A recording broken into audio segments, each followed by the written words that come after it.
Some viewers may find the following video disturbing. Viewer discretion is advised. Once had to wear a wig, you know. Did you? Yeah. Why? When I went in hospital. Was it a straight one or a curly one? Curly one. What colour was it? It was auburn, similar colour. Maureen Long survived the Yorkshire Ripper. The killer hit her with a hammer and slashed her with a knife. All I know is that I've got a plate in my head and a bit of some of my skull missing and stab wounds at front of my stomach and stabbed in the back. Mrs. Long was left for dead in 1977. The Yorkshire Ripper haunted the streets of the north of England for another 5 years. By the end, Peter Sutcliffe had murdered 13 women. On the nights when one wakes up sweating about cases from the past, it's the Sutcliffe era which even now, in my 60s, I remember most clearly in the whole of my career as a forensic pathologist.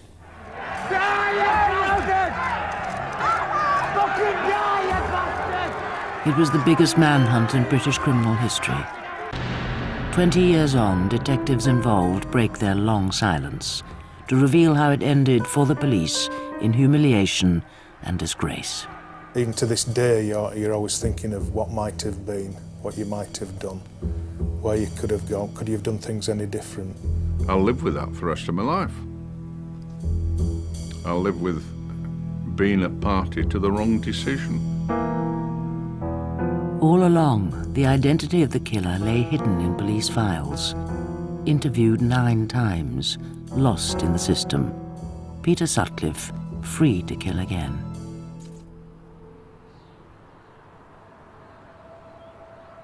October 1975. The Prince Philip playing fields in Leeds.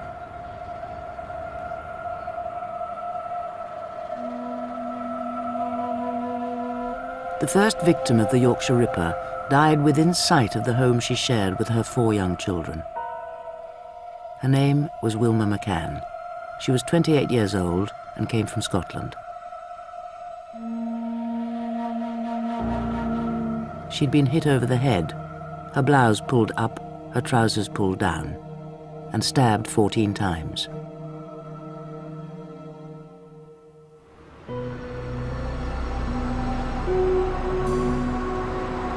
January 1976, 3 months later.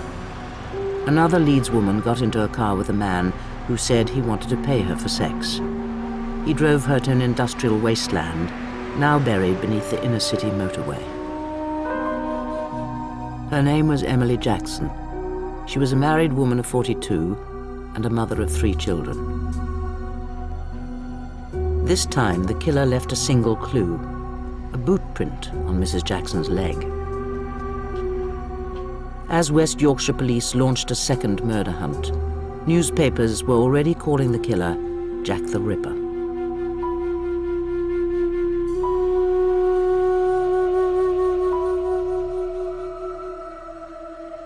The post-mortem revealed Emily Jackson had been hit with a hammer and stabbed 51 times with a Phillips screwdriver.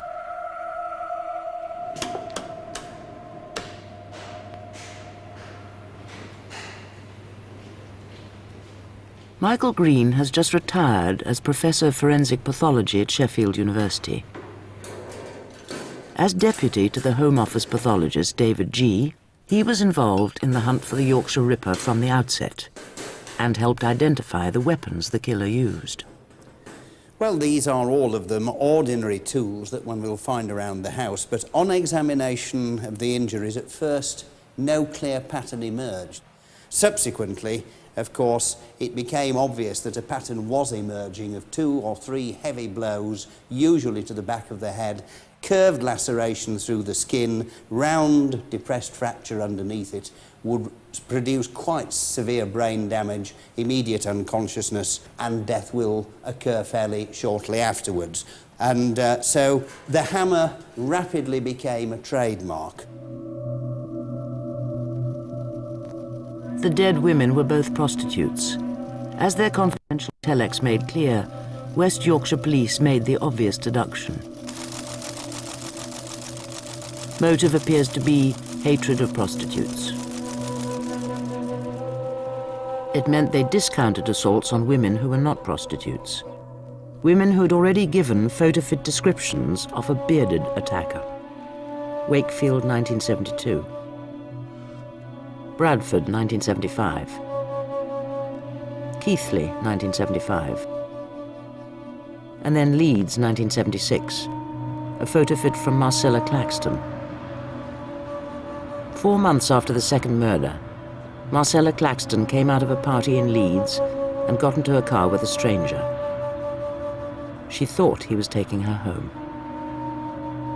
Instead, he brought her here to Roundhay Park and attacked her with a hammer. When he hit me on my head, then I found myself on the grass, knocked out. And then when I come round, that's when I walk all the way down there, take my knickers out to wipe my head. What was happening on your head? Clods were coming out of my head, big piece of clods. My head was bleeding, and I was 4 months pregnant as well. What happened to the baby? I lost that.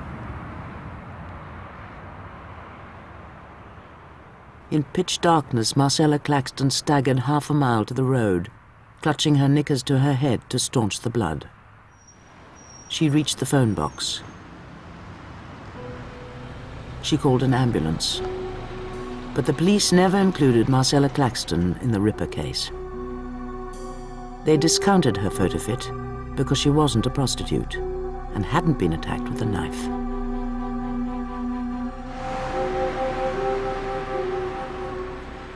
But 9 months later, her bearded attacker went back to Roundhay Park with another woman in his car. This time, he took her behind the sports pavilion. This time, he left clearly identifiable tire marks. And this time, he killed her. Her name was Irene Richardson. She was 28, recently separated from her husband and 3 children. She'd been hit on the head 3 times with a hammer, stabbed brutally in the stomach, neck, and throat. Police uncovered a macabre new twist. The killer had arranged his victim's body, unzipped her knee-length boots and laid them carefully, neatly, over the back of her thighs. These were not frenzied attacks. This was the sort of man who thought about what he had done, planned his attack carefully, and then was concerned to arrange everything about the body to have the maximum shock impact upon whoever came upon the scene first and those who came afterwards.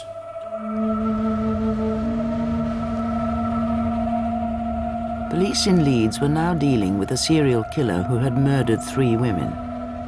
The city was full of policemen asking questions. The killer kept 1 step ahead and moved on, 8 miles, to Bradford. I'll tell you something. Massive. Bigger than one Geordie going downstairs. The Carlisle pub stands in one of the roughest areas of inner-city Bradford.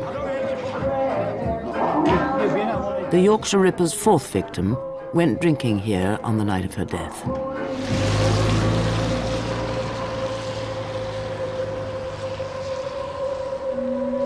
She got into her killer's car outside the pub. She took him home to her flat. As she walked through the door, he attacked her with a hammer. Police found her body face down on the bed.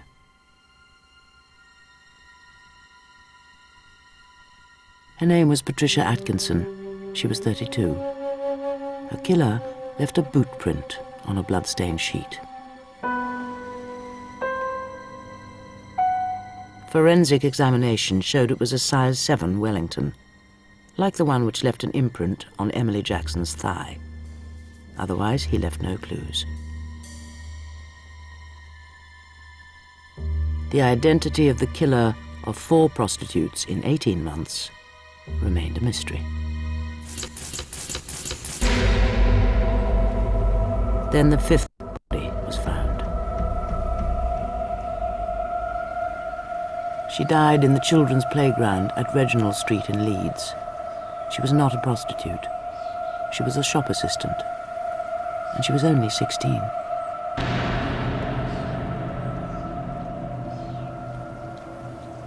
A new high-ranking police team stepped in to take overall control of Britain's biggest murder inquiry.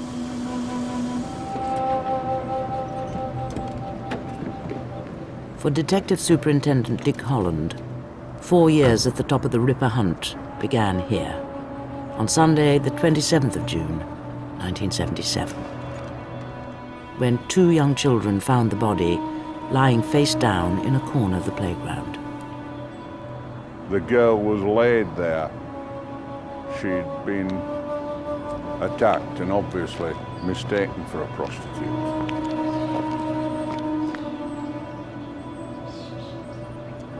She was a young, pretty girl, and obviously it's not a very pleasant sight, and no matter how accustomed to such things you become as a senior investigating officer, it's not pleasant, and it does tell on you every time. Her name was Jane MacDonald. She'd been on her way home from a Saturday night out. All the separate murder hunts now came together into one incident room under Assistant Chief Constable George Oldfield, West Yorkshire's top detective. 5 women were dead, but for the general public in Leeds, it was the death of 16-year-old Jane MacDonald which hit the hardest. What sort of a girl was she? Beautiful, well-mannered, cheerful, always a smile for you. And not like any of the others? She wasn't a bit like any others? She wasn't in their category at all? It's just shocking for a young lass like that. She was beautiful. Before Jane MacDonald, ordinary people in Leeds took false comfort from the Ripper's apparent obsession with prostitutes. The teenager's death cast a chill over every family in West Yorkshire. Any woman out on her own feared she might be the next. 502.52. 89.89. 5 by itself, number 5. Random serial killings are the hardest of all murders to solve. 106.16. Both the 4s, 44. Because nothing but bad luck links each victim to her killer. But within only 2 weeks of Jane MacDonald's death, the police got a lucky break. 103.13. A survivor. 70.70. 205.25. Maureen Long was then 42. She was a keen dancer. Yeah, good. Eh? I used to love dancing. I used to go to Mecca at weekend and do a lot of dancing, and well, I used to have a drink and enjoy myself and everything, and go around with friends, women friends. I was well known in town. Mrs. Long came out of the Mecca ballroom one summer's night in 1977 and accepted a lift from a stranger. All I remember was trying to pick myself up, grabbing hold of grass to try and get up, and I kept falling, and I wondered what was wrong with me, and I kept falling back, and as I was trying to pull myself up, I fell again, and then I was screaming, and I heard this dog barking, and I heard someone say, "Oh, you're all right," and that's all I remember that night. When he get hit over the head, at back of the head, You can't remember things. Police faced a classic Ripper attack. He didn't rape her or rob her. He hit her over the head with a hammer and stabbed her repeatedly in the body. Do you remember waking up? Intensive care unit in a cot, like a cot, and I wondered what I was doing there, and I had all my hair shaved off.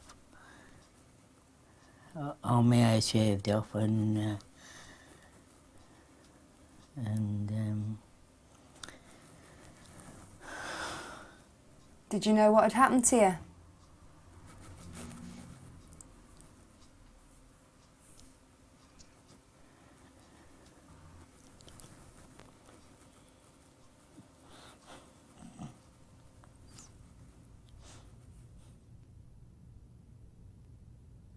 Maureen Long never did remember anything about her attacker, and the police had no forensic evidence. When scientists examined the victim's clothes, they found nothing. It was the same in every attack. The Ripper left no hair, no blood, no semen, no trace. All the police had to go on were the perfect tyre prints found in the park where Irene Richardson died. Officers had established a list of 50,000 possible cars and spent 9 months trying to track them all down, a huge task, 3/4 completed when senior officers made a disastrous decision to abandon it. It was decided that we hadn't the manpower to run 2 murder inquiries and a tyre inquiry with a diminishing return from the tyre inquiry. That was an unfortunate decision because the Ripper's car was in fact on the remaining uncompleted list. Driving the same car, fitted with the same tyres, the Yorkshire Ripper left his usual hunting ground and ventured further afield. For the first time, he left West Yorkshire and crossed the Pennines.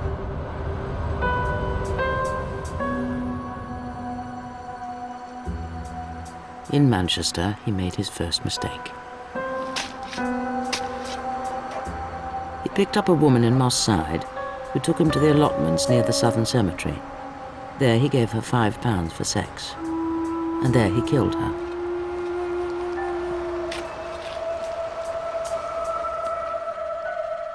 Her name was Jean Jordan, 21 years old, mother of 2 children.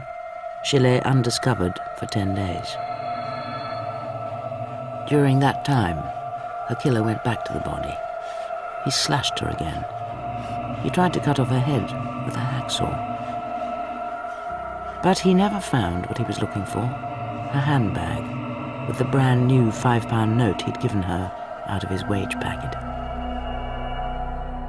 That £5 note would lead the police directly to the Yorkshire Ripper, yet he remained free to kill another 7 women. Manchester police traced the brand new £5 note recovered when a passerby found Jean Jordan's handbag. The note had been delivered in a bullion van to the Midland Bank branch in Shipley, near Bradford.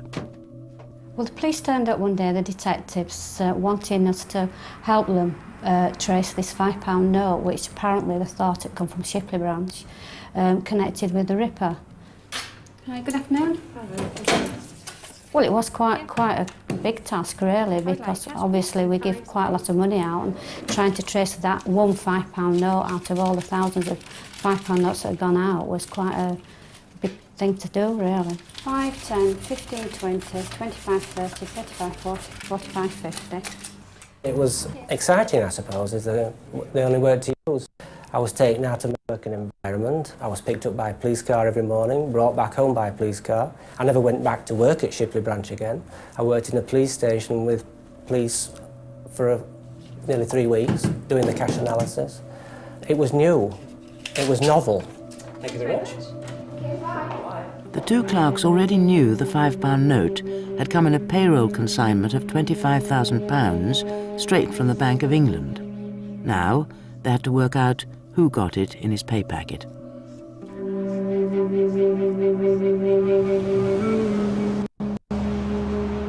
It took them only 2 weeks to narrow it down to 34 local firms, employing a total of 8,000 people.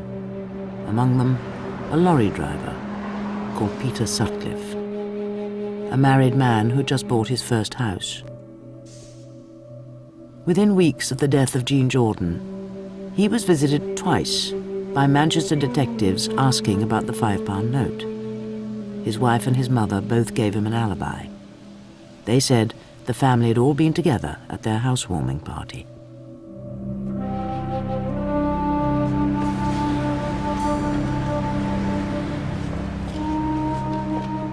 Two years into the manhunt, and bank clerk Maureen Banham went home from work every night in fear. If you were on your own, you were always very wary, watching if there was anybody about, or, you know, any men about particularly.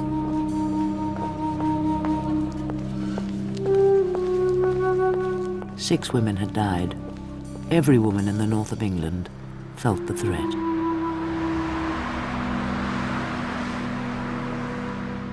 Getting home from work was a nightmare because you were always frightened there was somebody about watching you. You didn't know who was there, and you knew this man was somewhere about or could be, and everybody was frightened at the time. And you were always glad when you got home safe. On a cold December night in 1977, 25-year-old Marilyn Moore got into the Ripper's car.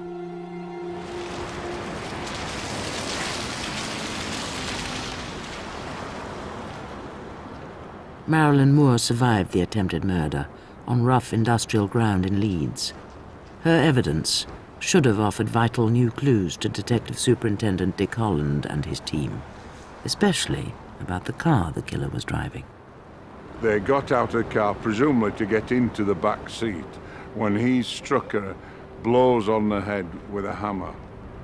As she slumped at the side of the car, another vehicle with a coupler came in and obviously disturbed his activities. So he jumped back in the car and sped off, turning to go towards the road and the exit across there. As a result, he left curved tyre marks, rather like the ones you see on the ground behind me. 3 of the tyre marks were identical to those found near the bodies of Irene Richardson and Jean Jordan. Police sat Marilyn Moore in all 22 possible models of car. She picked out the Morris Oxford. She was wrong. It was a Ford Corsair. She did make a photo fit which was, with hindsight, astonishingly accurate.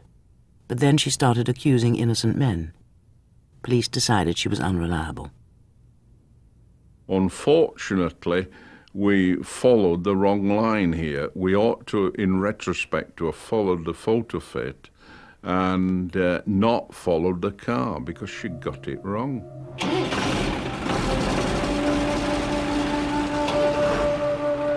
And so the lorry driver from Bradford remained free. Under the pressure of running 6 difficult murder investigations in 2 years, the police were making mistakes, abandoning the tyre inquiry, ignoring the photo fits.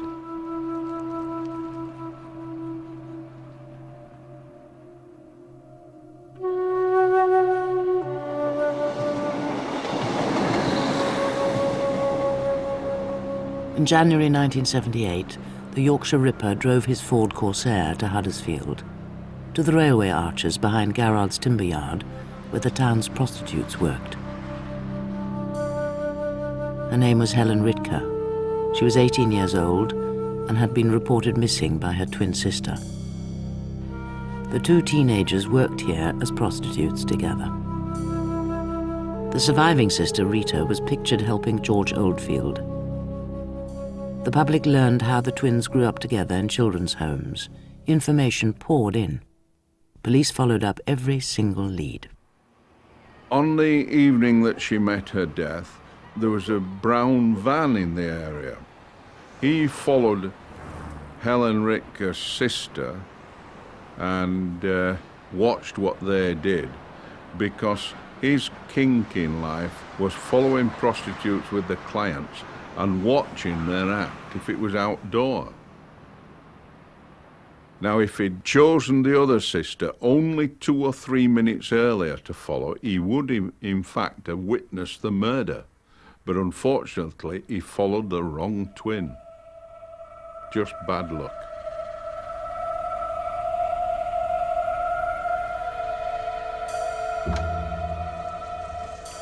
Without modern computers, the deluge of information had to be catalogued and indexed by hand. A massive job, done by young policewomen like Sue Neve. 5 years of Sue Neve's working life is now held in the basement archive at West Yorkshire Police Headquarters. Initially, we worked around what we called a wheel, and that was in the centre of the desk. 4 indexes could be sat at each corner, and we could spin it round and pick up the cards. But when the wheel became full, then we had to move to these wooden boxes, and they were filed in, well, still in the alphabetical order of surname in the boxes. One drawer here with, I don't know, there'll be upwards of 1,000 cards in, I'd say, and we've got 138 of these boxes, all indexed manually. An awful lot of work, but it was a manual system and it was the only one available at the time, and yes, everything seemed to work fine. It was just the quantity of the work that nearly swamped us, really. 7 dead now. There was a public appeal to help raise a £30,000 reward, and a television appeal directly to the murderer. I want to appeal to you to come forward and give yourself up. I mean, we may be prostitutes, but we still have a life. I think you've taken enough lives already. I want to talk to you this evening not as a psychiatrist, because I've never met you, and because probably a psychiatrist is the last kind of person you want to see. I do want to ask you to give yourself up. You've no future while you're on the run, and in the end you will be caught. And the longer you wait, the worse it will be. I want you to pick up the phone, not tomorrow, not next week, but now, and tell the police who you are. Give yourself up, now. But he had already killed again. Another victim lay undiscovered on wasteland in Bradford. A woman who died here 10 days before Helen Ritker. Her name was Yvonne Pearson. She'd gone missing from her home in Bradford in January 1978. Her decomposed body turned up under a settee 2 months later on Easter Sunday. Mrs. Pearson's death was the most violent of the series up to that point. The skull was stove in. Whatever had been used, it was not a hammer. There were no stab wounds of the chest, but on the other hand, there were bruising injuries to both the chest and trunk, which extended internally. Could have been somebody kneeling on the chest, could have been somebody stamping on the chest. But, as I say, these were serious injuries, not just serious head injuries, but the full weight of the assailant had been used in some way from the neck down as well. You know, I would have thought the prostitutes would have been on the run. I would have thought they would have been leaving this area in dozens and dozens. And there's no real evidence to support that that is so. They are staying and they are still walking the streets, and unfortunately they aren't being very intelligent about it.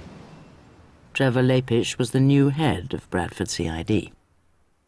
The man that was involved in this series had to be a complete sadist. I mean, he was picking victims at random, didn't matter whether they were innocent girls, prostitutes, or whatever. But the things that he was doing were horrific injuries. You might think in your own mind he was a madman.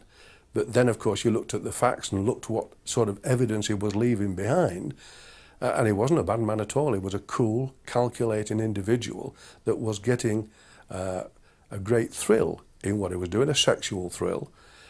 And the real thing that bugged you was that you were getting no further forward with it. While Yvonne Pearson's body still lay undetected, police headquarters had received an intriguing letter with a Sunderland postmark. Writing personally to George Oldfield, the letter said, "I'm sorry I cannot give my name for obvious reasons. I am the Ripper. Warn whores to keep off streets. Old slut next time, I hope." But it was what he didn't say that worried Trevor Lapish. What disturbed me, and in fact convinced me completely, that if in fact the perpetrator of Yvonne Pearson was the person who'd done all the rest, Yvonne should have been in that letter. She wasn't. And I had grave doubts that in fact the perpetrator of the crimes was the same person who was sending the letter to George Oldfield, and let Mr. Oldfield know my thoughts on the matter. But George Oldfield had a compelling reason to take the letter from Sunderland seriously. "Up to number 8 now," the letter said. "You say 7, but remember Preston 75. Joan Harrison, murdered in Preston in 1975, 3 weeks after the first Ripper killing.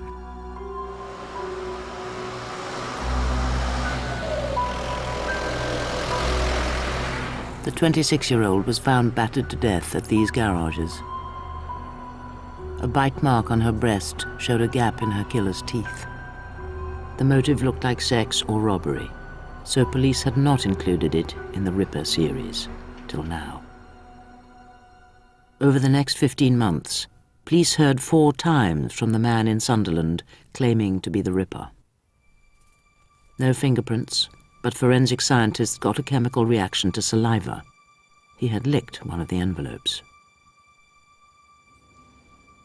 Further tests revealed the saliva came from someone with the rare blood group B secretor, shared by only 6% of the population, including the man who left semen in the body of Joan Harrison.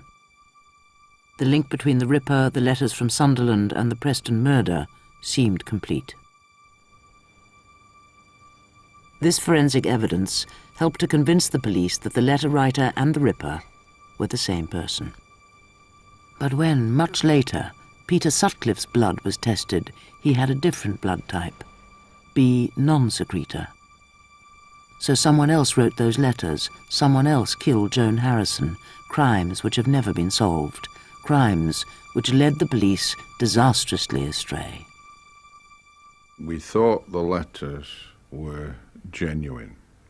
He had, first of all, mentioned Harrison. He had mentioned a number of murders, and the next one would be an old bag in Manchester, or words to that effect. The next one was.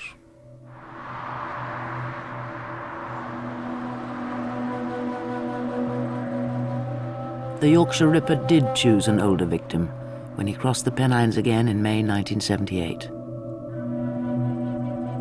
Her name was Vera Millward, and she was the mother of 7 children. The 9th victim was a 41-year-old prostitute, a sick woman with only one lung. She died in the grounds of Manchester Royal Infirmary, where she had once been a patient.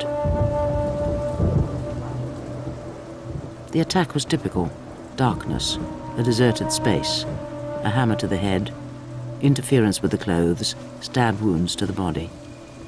This was not frenzied, this was methodical. The wounds were inflicted in a patterned fashion, and then, and again this emerged increasingly frequently, the instrument was inserted through the same wound. It was being pushed through the skin wound, partially withdrawn, so you had tracks going from the same hole, but in different directions on the inside. There was method all the way through this, concentration, thought, and care. The net is closing. I'm anxious that we catch you before you've time to add another death to the appalling catalogue that you've already got to your credit. George Oldfield now sent hundreds of police onto the streets, a top-secret operation to track down the Ripper among all the men who went looking for prostitutes.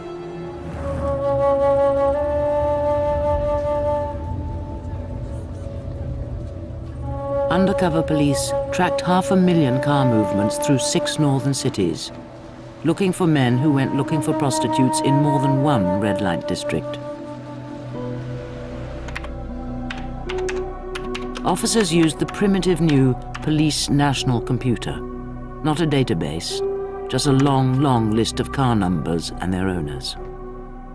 It was spewing out numbers literally by the thousands, and they were in no order other than the time order of appearing in the prostitute areas. So if we wanted to check up and get the information about the movements of one particular vehicle, we had a huge roll, rather like a long 15-inch wide toilet roll, to roll out literally the whole of the way across the Millgarth incident room floor, and people on their hands and knees searching for one particular vehicle.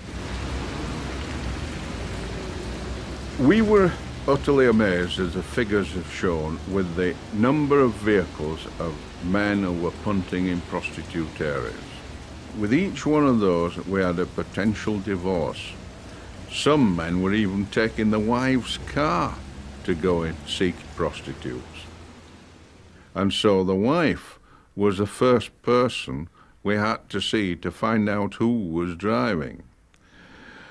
When we were briefing the troops who were doing this enquiry, we stressed throughout our favourite phrase was, "Softly, softly, catch your monkey." Detectives tried to be tactful as they made house calls to follow up the sightings of cars in the prostitute areas. Some of the people that we went to see, the male occupants of that house, namely the husband, associated with prostitutes.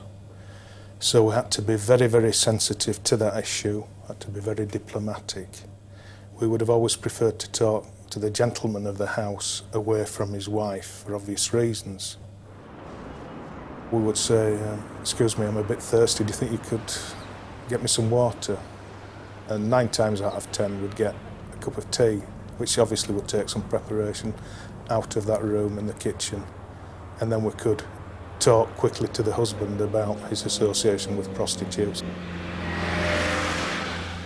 But if it was quite apparent that the man was not involved with prostitutes, we used to use different tactics.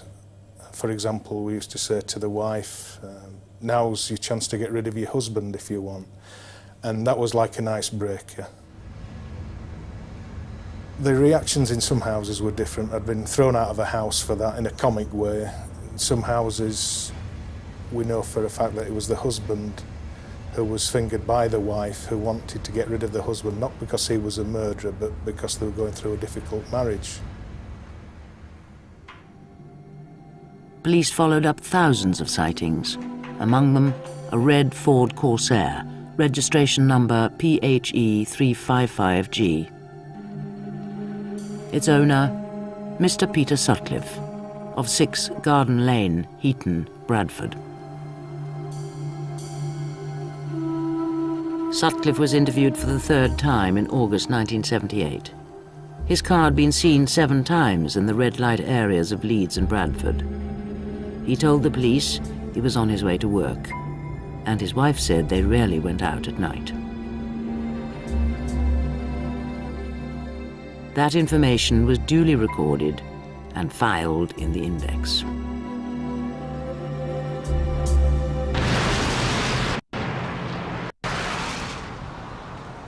The following spring, a building society clerk was walking home from her grandmother's late at night across Savile Park in Halifax.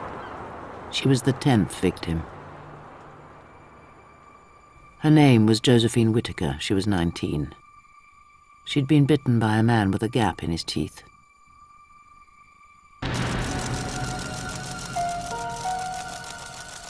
The internal police report made their feelings clear. The dead girl was not a prostitute, nor was her moral character questionable.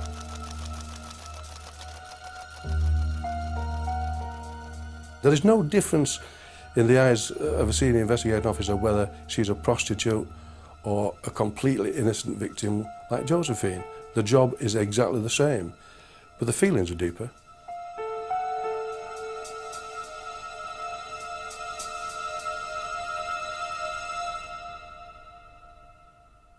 The worrying thing now is that he's moved out of the red light areas where he's operated in the past,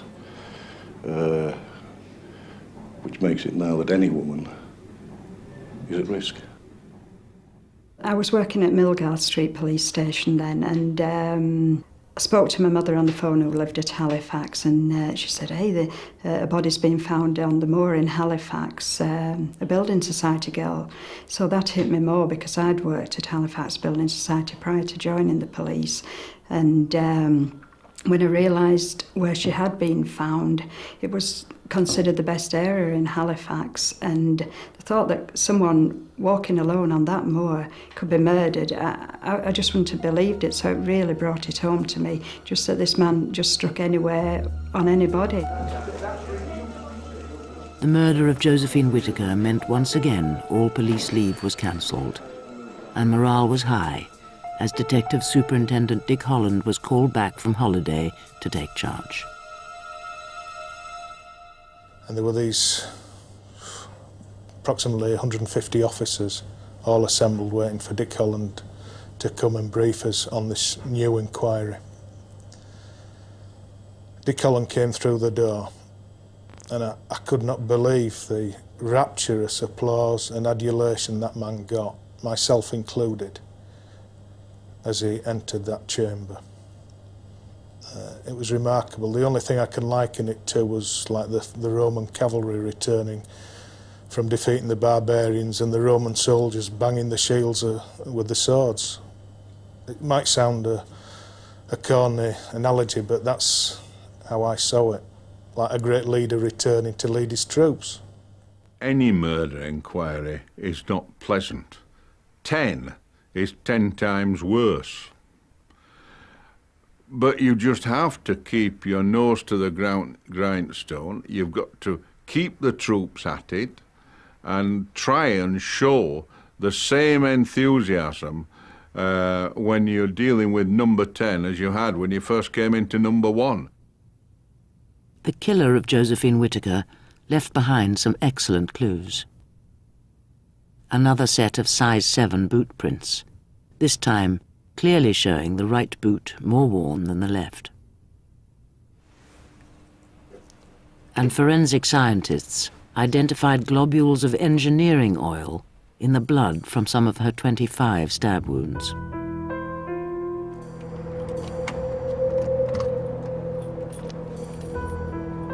A man with size 7 boots and a gap in his teeth. A man with oil on his hands and one boot more worn than the other. An engineer, a factory worker, a lorry driver.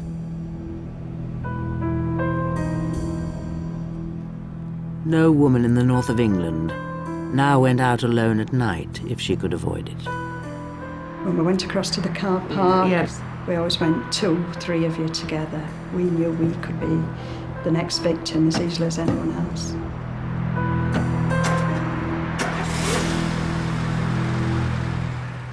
We knew that we mustn't go anywhere on our own. That's right. Yeah, I think one of the things we did discuss as well is that it would have been really a feather in his cap if he had managed to get one of us from the incident room. True, yes. And that's something we discuss quite often. The fact that we were working in Millgarth, the car park was directly opposite. From an observation point of view, he could have seen straight in, he could have followed any of us to our cars. And we often said, what a feather in his cap if he just happened to get one of us on our own. And then a final envelope arrived from the letter writer in Sunderland. At Millgarth Police Station in Leeds, Sergeant Megan Winterburn was working in the incident room. Mr. Oldfield came in and just shouted, "Meg, can you come over here, please?" Now, I went across to the door and said, "I want you in my office now, please." Now, for Mr. Oldfield to say please, I knew there was something a little bit amiss, because he was usually quite a gruff man. And he either didn't use your name at all, or he would just say, "You, now, my office." And he'd actually said please, so I knew something significant had happened. I remember following him into his office, and he had a tape recorder on the desk, and he just said, "I want you to listen to this." I'm Jack. I see you are still having no luck catching me. I have the greatest respect for you, George, but Lord, you are no nearer catching me now than 4 years ago when I started. I sat with a manual typewriter in a little room and typed the transcription. It was the most peculiar feeling in that room. It was like you were sick to the pit of your stomach. There was this tape that allegedly has come from the Ripper, and just the thought that it might actually be this man's voice, instead of being elated, it made my stomach churn. I reckon your boys are letting you down, George. They can't be much good, can they? I had to play it over and over again to be able to write the shorthand and then to transcribe it. But yes, first reaction was, this is a man who knows what's happened. It's the Ripper. They went public with the tape and letters from Sunderland on the 26th of June 1979. Reporters from all over Britain were there to listen. At the rate I'm going, I should be in the book of records. I think it's 11 up to now, isn't it? Well, I'll keep on going for quite a while yet. Public response was enormous. 50,000 calls. I can't see myself being nicked just yet. We've got over 200 detectives out now following up leads. Obviously, it's far too early to say what's coming from any of them. I thought he was taunting us. I thought it was a genuine tape from the Ripper taunting us for not having caught him. The actions, in fact, of a psychopath in that he enjoys the chase and enjoys taunting the investigators. A killer taunting the police, or a hoaxer wasting their time. Desperate for a positive lead and in failing health, George Oldfield got it wrong. For him and Dick Holland, this was the voice of the killer. Obviously, I'll live with that for the rest of my life. I'll live with being a party to the wrong decision. But if we hadn't gone down and it had been correct, that would have been even worse to live with. I warned you in March that I'd strike again. Well, before, we've been looking for a man, and there are literally millions, and we didn't know where he came from. But now that we can localise the area, the field has narrowed appreciably, as I'm sure you must agree. I always remember the image, seeing him on television, having received the tapes from the man who claimed to be the perpetrator, goading him, and of George hunched over the tape recorder listening to it with Dick Holland at his side. And I thought then, this is getting personal. Well, it's been nice chatting to you, George. Yours, Jack the Ripper. There could be only one victor in this personal battle. Not the detective from Yorkshire, not the voice from Sunderland, but an invisible man, a man with a Bradford accent. Peter Sutcliffe won 18 more months of freedom, and 3 more women died.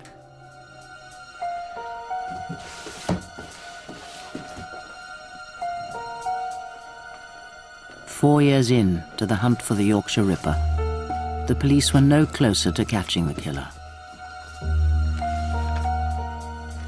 And inside the files of the forensic pathologist lay post-mortem reports on 10 murdered women.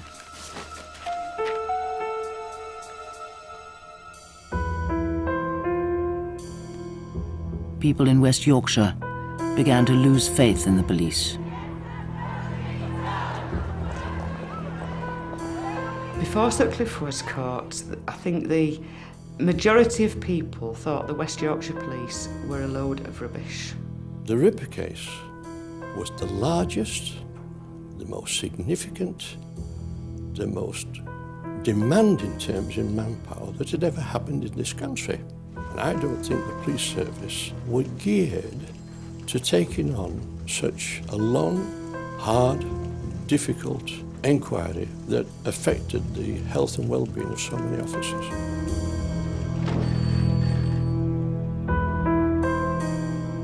Three more women were to die. 3 women whose brutal deaths might have been prevented, but for fatal mistakes made by the police during the biggest manhunt in British criminal history. As I was walking down, I felt somebody behind me, and then I noticed a shadow. And then it hit me from behind and I went down. I'm Jack. I see you are still having no luck catching me. I have the greatest respect for you, George, but Lord, you are no nearer catching me now than 4 years ago when I started. In the summer of 1979, the manhunt moved northeast to the banks of the River Wear. A man with a Sunderland accent had sent a tape claiming to be the Ripper.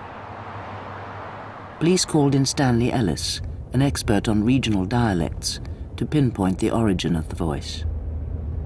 Well, you see, north of the river distinguishes itself because although it's not Geordie, it's still Wearside. There are some Geordie elements beginning to creep in. September, October. That was a bit more of the Newcastle kind than October that you'd expect to get in Sunderland.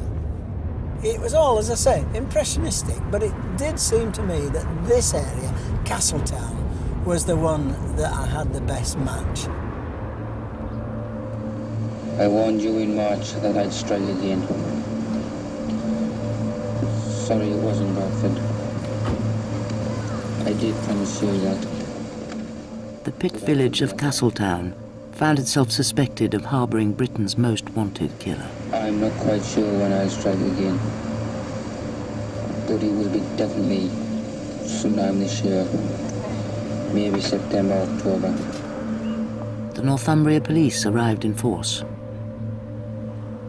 We set up in what was on the main street, just playing the tape, walking around with clipboards, talking to everyone and anyone, trying to attract a crowd. I listened to it at Castletown. We played it to everybody we met. We invited people to come in. It was on the loud hailers all the time from the porter cabin. When I went to the instant room, which I was there for over a year, do you know the registration number? The tape was played continually to people phoning up asking them to listen to it. And it was playing all the time in your background when you were, whatever you were doing, photostating, filing, indexing, writing, it was there playing in the background. It was, you know, we didn't have a radio or anything, we just listened to the Ripper tape day in, day out.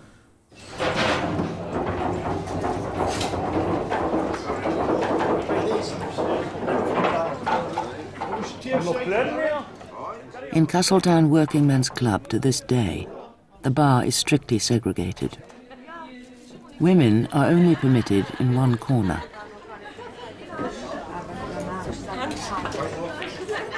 For men and women here, the Ripper connection sowed suspicion and fear. Police questioned everyone. Every time you answer a question, it's yes. For example, they said to me, do you travel away? And I said, yes, from time to time. Do you go to Yorkshire? Yes. Do you drive a Ford? Yes. You know, and everything. And by this time you're thinking, hang on, is it me? And of course, with police all over the village, it was a frightening time for everybody. I mean, they could have picked on you, and what could you have done about it? I couldn't remember where I was that particular week. I mean, I was in Bradford as it happened. If they had said, you're the Ripper, how could you prove you're not the Ripper? It was horrible when you had them knocking at your door and questioning your husband, and you used to be terrified, thinking, could it be him, or you used to suspect everybody. I mean, if it was supposed to be somebody writing these letters in Castletown, was he in Castletown? Walking about, I mean, made you frightened to go out on the night. Only 5,000 people lived in Castletown, yet nobody recognised the voice. I'm Jack. I see you are still having no luck catching me. Nobody identified the man who sent the letters and the tape. You are no nearer catching me now than 4 years ago when I started. The failure came as a great surprise for the dialect expert, Stanley Ellis, and his Leeds University colleague, Jack Windsor Lewis. It can't be much good. We were quite sure that its dialect characteristics and its personal characteristics were such that he would be instantly recognised, and therefore he would be found. We were amazed when he wasn't found. Even if you do get near, I'll probably top myself first. It could be that it was a member of your family and you didn't want to grass on them, that sort of thing. And you've also got to remember that this whole community did not want the murderer to be from them. And they couldn't believe that all these murders that were carrying on in Yorkshire had anything to do with the northeast of England. Well, it's been nice chatting to you, George. Yours, Jack the Ripper. George Oldfield, Assistant Chief Constable, taunted personally by the voice, was still sure the tape and letters had to have come from the Ripper. He was wrong, with tragic consequences. 150 officers had now spent a full year checking cars in the red light districts. A black Sunbeam Rapier was seen twice in Leeds, once in Manchester, and 36 times in Bradford. The police national computer revealed the name of its registered keeper, a Mr. Peter Sutcliffe.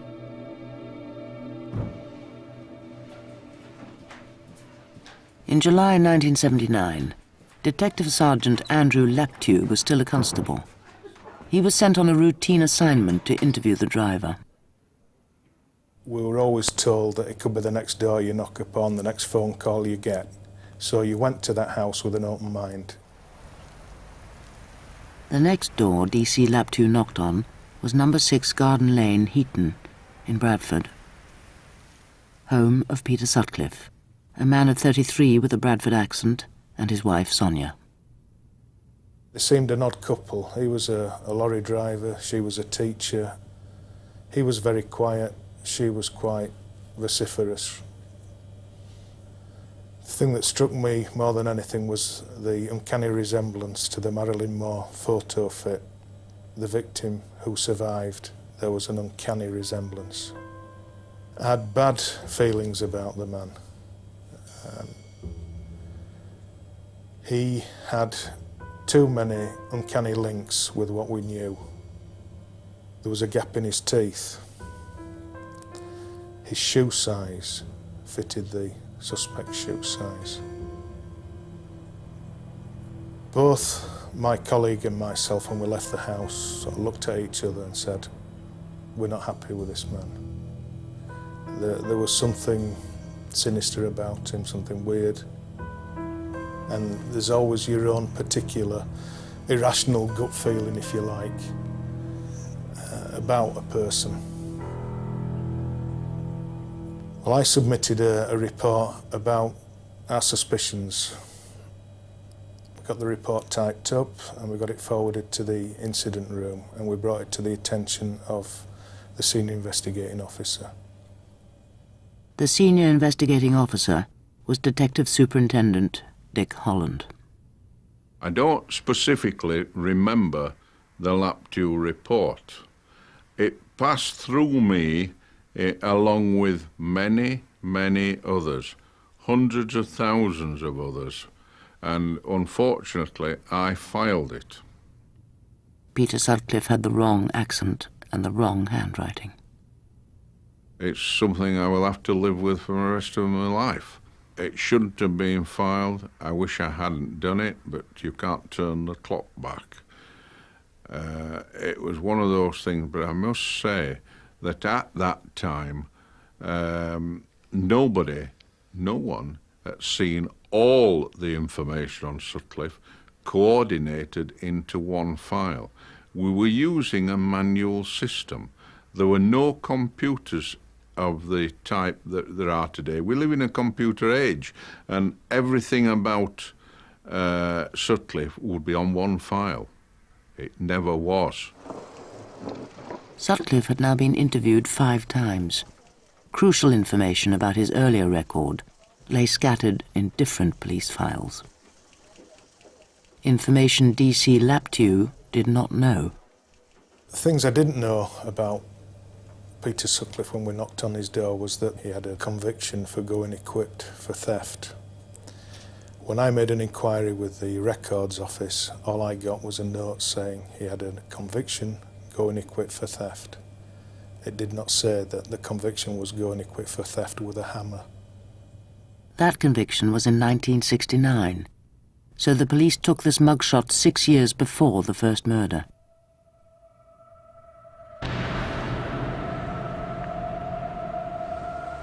In the weeks after DC Laptew put in his report, the killer used his hammer again in Bradford.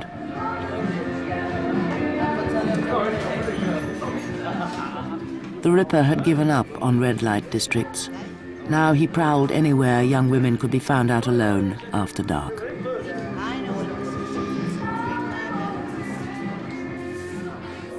His 11th victim was a student. She had a night out with friends in a pub close to the university.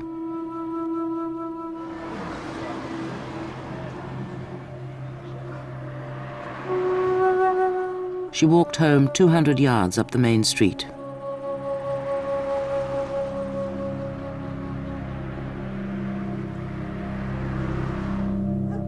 He killed her, yards from her own back door. Her name was Barbara Leach. She was 20 years old and came from Northamptonshire.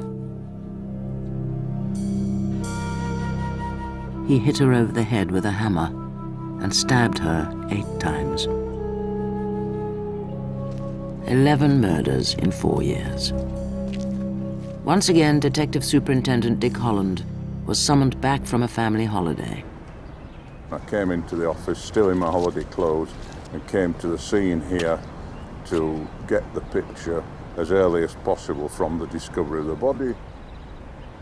She'd obviously been attacked and the body placed under the steps in the corner with rubbish and old carpet piled around her. She was slumped in a sitting position with her clothing disturbed and blood running down from the head injuries.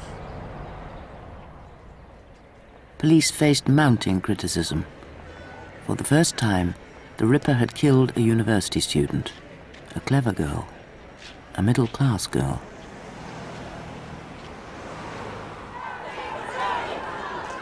Women took to the streets in protest at 4 years of terror.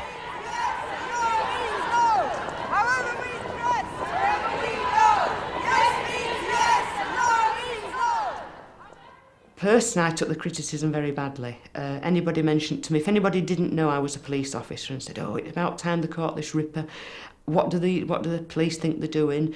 I used to jump down the throats. I could be quite nasty about it. But at the end of the day, the people doing this inquiry were human beings with human feelings, their human frailties, their own vulnerabilities. But on top of all this, they had a job to do, and to be criticised and kicked in the teeth for it as well. It was hard to take, yeah. Overwork and hard drinking had already ruined the health of George Oldfield. He was a man of few words, and he could be a very harsh boss who would keep you going all night, sometimes till 4 or 4:30 in the morning, and expect you back on briefing at 9 o'clock the same morning. But he drove himself just as hard and stuck at it the same.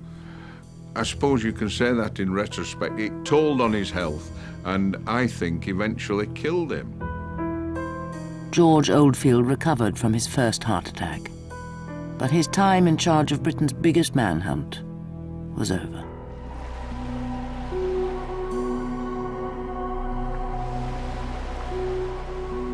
A 100 miles northeast of Leeds, one police officer began to have doubts about whether the Sunderland letters and tape really came from the Ripper.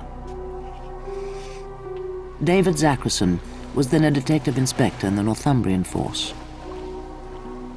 I began to have doubts when I looked at the 3 letters before me. There was nothing in those letters which immediately shot out, you know, that this fella has to be the killer.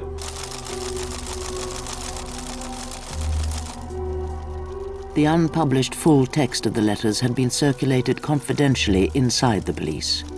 Detective Inspector Zachrison examined the wording and found clear similarities with an earlier case, the still unsolved Whitechapel murders. The original Jack the Ripper killed 5 women in the East End of London in 1888. In that case, too, the police received letters. 1888. That joke about the leather apron gave me fits. 1979. That photo in the paper gave me fits. We were left with the fact that the Ripper had no real originality. He was reading up on a man who was operating almost a century beforehand. Does some psychopath who gets gratification through murders really need that sort of thing? Does he need to borrow the phraseology? Another clue. Police knew Vera Millward had been a patient in the hospital where she was murdered. Funny, said the letter writer. The lady mentioned something about being in hospital before I stopped her whoring ways. We'd been told this was something which only the killer would know. When we were researching our newspaper articles, bang, there's the Daily Mail, obviously published before the letter was sent, detailing fully that Vera Millward had been in the same hospital for some sort of operation. So we'd lost what really was a vital linchpin. I want to make a distinction here, that it was quite right to publish the letters and tapes. Quite right. That was a line of inquiry. It should never have been a point of elimination. And that, to me, was fatal. Language experts Stanley Ellis and Jack Windsor Lewis also began to have doubts. At the end of September 1979, I wrote to the CID in Bradford and I sent a letter headed The Ripper Tape and Letters, and in that I said, for the past few days I've been troubled by the thought that we may be hunting a writer-recorder who is not in fact the Ripper murderer. And I continued to believe that, and was very troubled that the letters were always, then the tape, were always taken into account as if they must be from the murderer. For instance, at one time they had a bulletin circulated to all policemen which said, don't waste time on anybody who hasn't got a Geordie accent. And that was ridiculous as far as we were concerned. The accent was a red herring as far as we were concerned.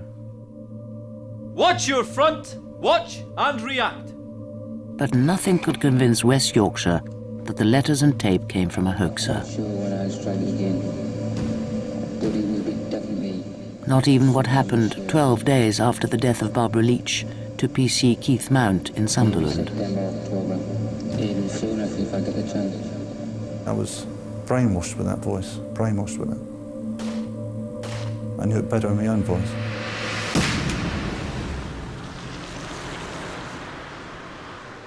I was in the office by myself, and then the phone went for the millionth time. So I picked up my pen, and there was a pad by the phone. Picked it up. Police Instant Room, Sunderland, can I help you? And then this voice came on, and I thought, well, shit, this is the Ripper. This is the man. And the hairs on the back of my head stood up. And he's just saying, tell him it's a hoax, the tape's a hoax. The hoax had disappeared. He's never been caught. Yet West Yorkshire police stuck to their belief that the killer had a northeastern accent. Frustrated detectives began to re-examine old leads. 2 years earlier, when Jean Jordan was killed in Manchester, police had found a brand new £5 note in her handbag. They failed to trace who had given it to her. Manchester police now tried again and made a crucial breakthrough. They managed to narrow down the list of workers whose pay packet could have included that note from 8,000 people to just 241. after 4.5 years, the hunters had their quarry within reach, because lorry driver Peter Sutcliffe was employee number 76 on that list. Manchester police asked West Yorkshire to check all 241 names in their files. When the list of 241 went to the major incident room, it came back, insofar as Sutcliffe was concerned, no trace.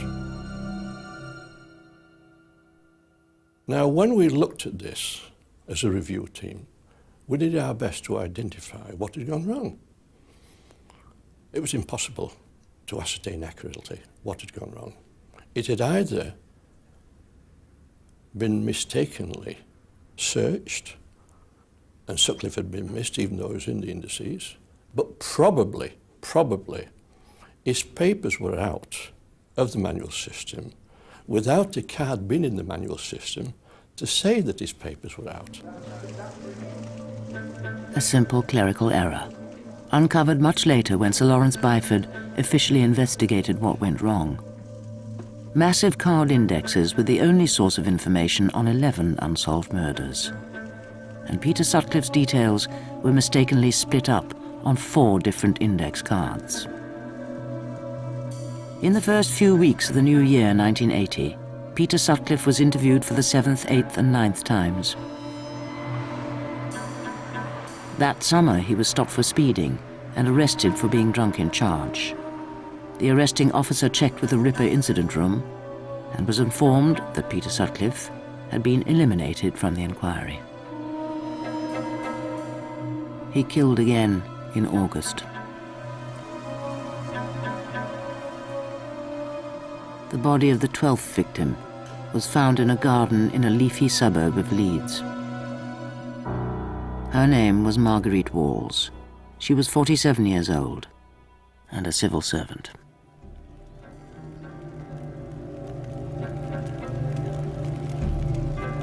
On Bonfire Night, 1980, 5 years after the first murder, the Ripper went back to Huddersfield. He'd killed there before, the 18-year-old prostitute Helen Ritka, murdered in the red light district. This time, he chose an ordinary housing estate. His victim, a teenage mother. She'd walked 100 yards to the shops for a packet of cigarettes and was on her way home to her baby and her boyfriend.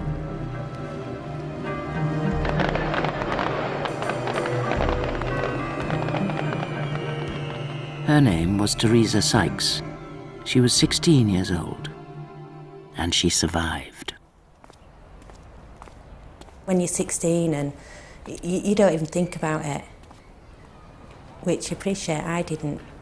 It's like it can never happen to me. I mean, even when I knew that it was about, it was, what happened to me? Just before I got to the lamppost up there, and then once I got under the light, I looked round and he was behind me. And I looked at him and he looked at me, and it was sort of like a couple of seconds, and he walked off down the path. And then obviously I thought, yeah, it's all right, it's gone. And I carried on walking, and I'm walking down here. I got like just past the second light and noticed the shadow on the floor. Didn't hear anything, just the shadow, so I knew it was still there. But I still got the feeling that there was somebody behind me. And when I saw the shadow, that's what really frightened me. I couldn't run. Couldn't do half the things that you always think, yeah, you can do, and I couldn't do it. So I grabbed hold of the gate, and that is when he hit me. I started screaming. I can remember screaming, and then I can remember the steering footsteps running, and then the next door neighbour came out. And Mum took me in the house. And I still didn't realise I was really hurt until I actually got in and saw blood. How close to home were you? My home's there, I can see it from here. Detective Superintendent Dick Holland lived only a mile and a half away. We were only minutes behind him with dogs on the scene pretty quickly. He ran down here and somehow got it. We don't know exactly his route into the back alley, but the dogs picked up scent in the back alley. And in fact, my daughter at that time was living there, next to the passage, right under the scene. So incidents like that do have a personal touch.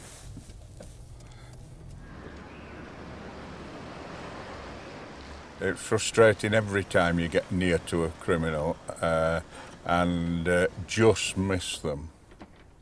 All the luck ran on his side right up to when he was finally caught. That was the first time the carts fell our way. The Yorkshire Ripper disappeared through the warren of terraced houses. In 5.5 years, this was the closest Dick Holland ever came to his quarry.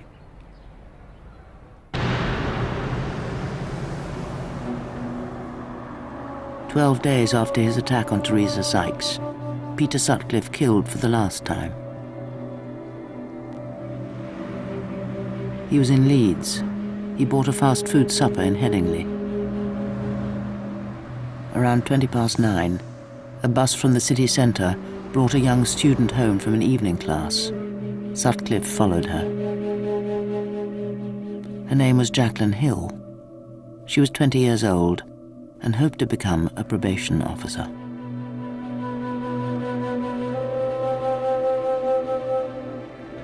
I have always held the view that this man will continue to kill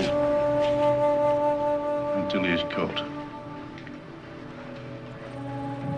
No woman is safe whilst he's at large.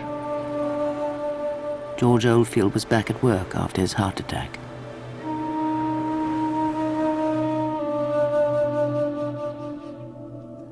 Jacqueline Hill, the 13th victim, was buried in her home village of Ormsby near Middlesbrough.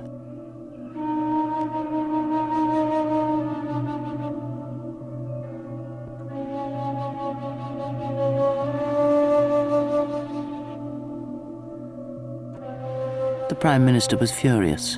Mrs. Thatcher had a daughter who'd been a student. Colleagues had to restrain her from going to Leeds herself to take personal charge of the investigation. Chief Constable Ronald Gregory bowed to the inevitable. He accepted help from outside his own force. Well, I think the time had come. You might say the time had come a few murders ago, but it's certainly come for a rethink about the whole investigation.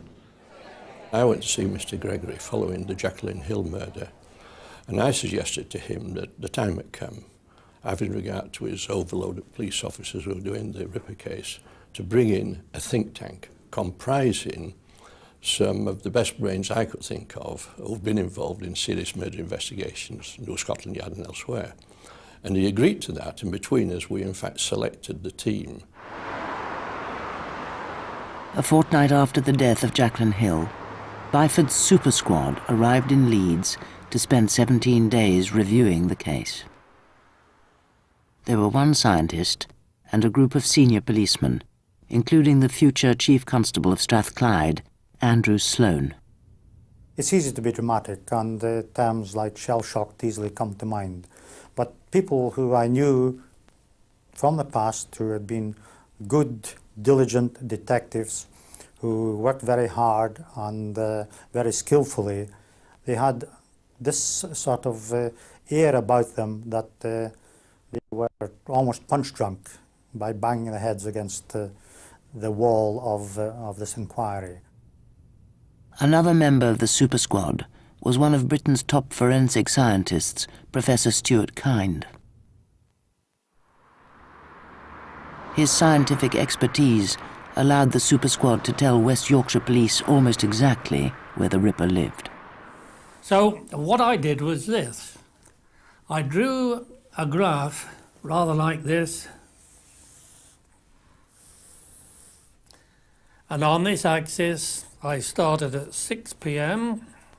and finished it. Using skills learned in the war as an RAF navigator, Professor Kind plotted the location, the time of night and the time of year of each Ripper attack.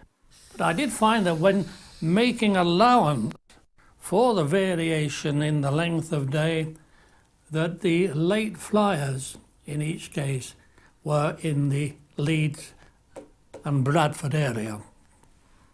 I came up with a theory that the Ripper probably lived in the in Bradford area, possibly in Manningham or Shipley.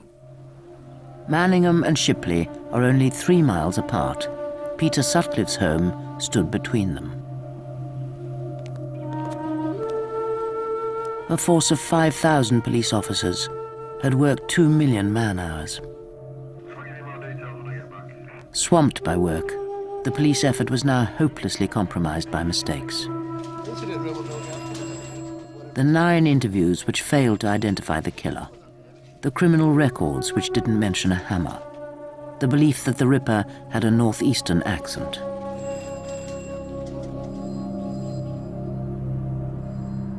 In 5.5 years, the killer had made only one mistake, when he left a traceable £5 note in a victim's handbag. Then, in December 1980, Peter Sutcliffe went to a breaker's yard in Huddersfield. Here he made his second and critical mistake. He stole a set of number plates and fitted them on his car. Christmas 1980. 13 women were dead. Rumours that the killer would strike again kept many women off the wintry streets. So the Yorkshire Ripper left West Yorkshire and drove south.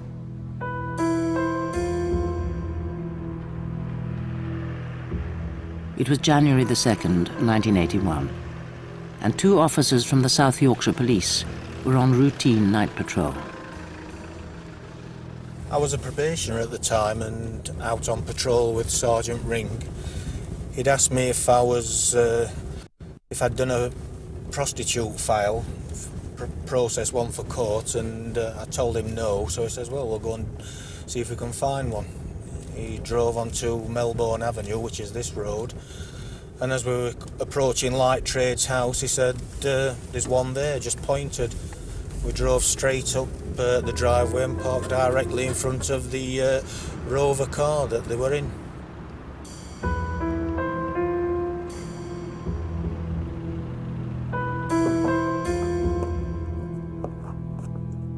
I got out of the car, approached the driver, asked him his name and address. He actually gave me false details.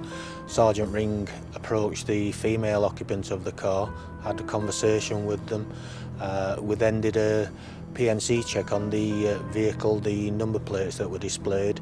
That came back as a Skoda car, and obviously the one that they were in was a Rover. I then arrested the driver of the vehicle, who I later found out was, when we got back to the station, was Peter William Sutcliffe. Sutcliffe said he needed to urinate, so the 2 Sheffield policemen let him go in a corner. And then they took him back to their police station under arrest for stealing number plates. He was very agitated and apprehensive, even when you were talking about simplest of things. I got the impression that he wanted to get out of the police station as quickly as possible. On and off, I spent about 8 hours with him in this room. There was a photo fit of the Yorkshire Ripper on the filing cabinet in here, which depicted a man with black hair, beard, moustache, very much like Peter Sutcliffe, actually. Very good photo fit. They had a suspect who wore size 7 boots and had a gap in his teeth. But they had no real evidence. Next day, the 2 Sheffield policemen went back to the place where they'd made the arrest. They looked behind the oil tank where they'd let their suspect urinate. And there, one of them found what they'd missed before, a hammer. There was a bit of conversation as to who it could belong to. He was saying that it could belong to the handyman, because there was an oil tank at the side of where it was. And that's when I stood on the wall and shone the torch down and said, well, the hammer might belong to him, but who does the knife belong to? And after that, we knew that the person we'd arrested was the man who was commonly known as the Yorkshire Ripper.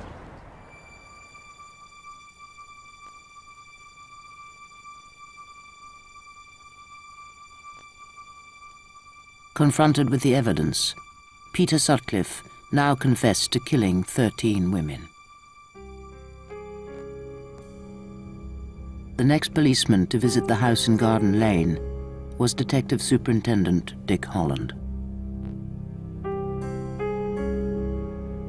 I decided to go and see Mrs. Sutcliffe and to have a look round his house. The first thing I saw was a wooden block with kitchen knives in, the type of block with slots through. It was obvious that the second largest knife of the set was the one I had covered in clear polythene in my hand, the one that had been found behind the oil tank at Sheffield. I wanted a search of the area where I would find tools, and I searched the garage. This peculiar type of hacksaw was hanging just inside the garage door. When I got back to the police station with the hacksaw in a polythene bag to preserve the scientific evidence, one of the interrogating team came out of the interview room and said, "Boss, he's just told us that he went back to Manchester with a hacksaw and tried to cut the head off Jordan, but the hacksaw wasn't big enough." I said, "I know, I've got the hacksaw." Now, the Detective Chief Inspector, who had not been privy to this information of the hacksaw we were looking at, looked in amazement and said, "Fucking hell, boss, you kept that dark." The use of the hacksaw on Jean Jordan was a gruesome detail that only the most senior officers knew. From the Chief Constable of West Yorkshire, congratulations. It was common knowledge, I think, that Mr. Gregory said that whichever officer arrested Peter Sutcliffe would be promoted, no matter what rank. But obviously I'm not in the West Yorkshire Police, I'm in the South Yorkshire Police. I hadn't passed my exam, I was still a probationer, so it never happened. A man is charged with a Ripper murder.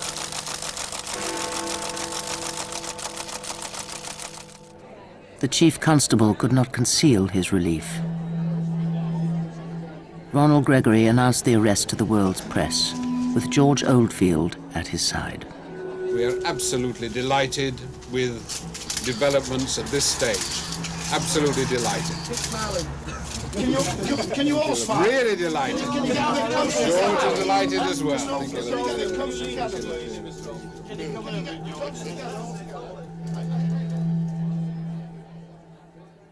You can imagine how I felt. I was absolutely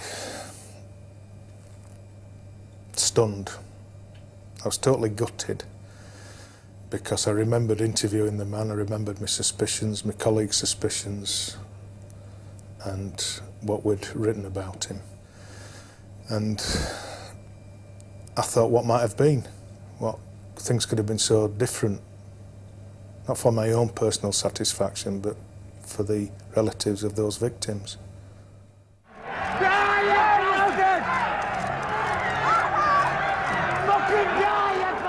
A crowd of 2,000 people greeted Peter Sutcliffe's first court appearance.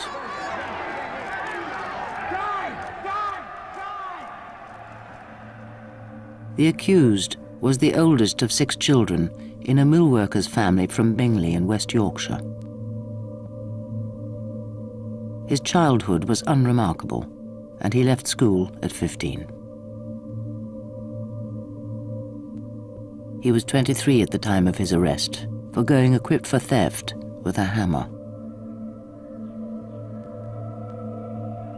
The young Sutcliffe worked for a year as a gravedigger at the Victorian Cemetery in Bingley. In later conversations with defense psychiatrists, he claimed that his killing career was inspired here, when he heard the voice of God instructing him to rid the streets of prostitutes.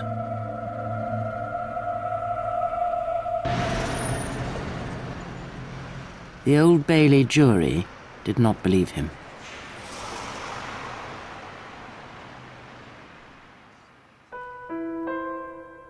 On the 22nd of May 1981, the jury delivered its majority verdict.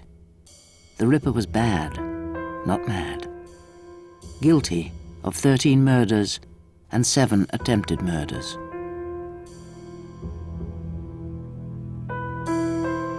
Sonia Sutcliffe's husband received 20 life sentences, and the recriminations began. My inquiry was not there to produce scapegoats so much as to produce the lessons for the future. Sir Lawrence Byford was instructed by the government to investigate what had gone wrong. He found the officers and their filing system were hopelessly overwhelmed. The Byford team asked for all 77 photofits, provided by victims and witnesses, to be collected together in one room. We walked in through the door, and all the pictures are up on the wall, and it was like a blow in the stomach almost to recognize immediately that there was Peter Sutcliffe looking at us from these assembled pictures. We were aware, of course, we had the immense advantage of hindsight, and that they had been put up like that for the first time, but they also included quite a number of the assaults in which Sutcliffe was suspected. But even without that knowledge, it was obvious that there was a dark-haired, bearded man appearing again and again. Their conclusion? The deaths of Barbara Leach, Marguerite Walls, and Jacqueline Hill could have been prevented. That hits very hard professionally and makes me feel very, very sad. And also, it made us absolutely determined that there should be no repetition of this sort of thing. Today, the Ripper incident room in Leeds is home to 2 current murder investigations. And I don't know whether they've lifted anything off it, but nobody's done anything with the inside of the... Officers all over Britain work according to principles laid down by the Byford Report. Better training for senior officers, standardized filing systems, and computers. I'm no computer expert, but I said to the experts, look, I want you to think of the Ripper inquiry where there were in excess of 600,000 statements, manual index cards, and so on and so forth. And I want to be able to put my finger on a computer terminal, and in those 600,000, to come out on the terminal as a printout, any mention of a man with a dog. Can you do that for me? And the answer was, yes, we think we can. D-O-G, dog. The National Computer System arrived in 1986. It runs a powerful database, named after Sherlock Holmes. Detective Sergeant Andrew Laptew became the resident Holmes expert at his station in Bradford. They often come up and say, which button tells me who's done it? Well, it won't do that, but it will point you in the right direction, and it's a valuable tool in any major inquiry. A serial killer only becomes a serial killer because he's cute enough to avoid detection early by the police. But I like to think that with the advent of the Holmes system, with the new procedures and the compatibility of major incident rooms, one force with another, the chances of the serial killer getting away with it have been considerably lessened since the Ripper investigation. Peter Sutcliffe is now 53. He's locked away in Broadmoor Secure Hospital. where another inmate attacked him with a screwdriver and blinded him in one eye. But Sutcliffe was not the only man to be punished as a result of the Yorkshire Ripper case. We didn't anticipate the degree of criticism that we got. They published their reports and senior officers were criticised. As a result of that, I and other officers were banished into uniform to different parts of the force. We were moved, it was said at the time, in my case, for career development. Career development with 20 months to go to pension. Obviously, that was an excuse for what was a political move with a small p. Mr. Oldfield was moved to become ACC support services. Nothing of a job, really. They control things like horses and dogs and the trivia of the police force. I felt sorry for him because he had worked to the stage of injuring his health. Then just got kicked out sideways as a result. 4 years later, George Oldfield died. Chief Constable Ronald Gregory retired in 1983 and now lives in Portugal. He sold his story to a newspaper for a reported £40,000 and admitted personal responsibility for going public with the hoax letters and tape. The teenage mother, Teresa Sykes, slowly recovered from the 3 hammer blows to her head. Almost 20 years on, she's rebuilt her life and lives quietly in West Yorkshire with her youngest son. I used to go up to the bedroom of a night, put wardrobe behind door, put dressing table behind door. I'd sleep with a knife under a pillow, which my mum used to go by me about. But that was the only thing that sort of like made me feel that bit safer. It took away my freedom. It took away a lot of my life. The night that he attacked me. And that I never get back. I'll never ever get it back.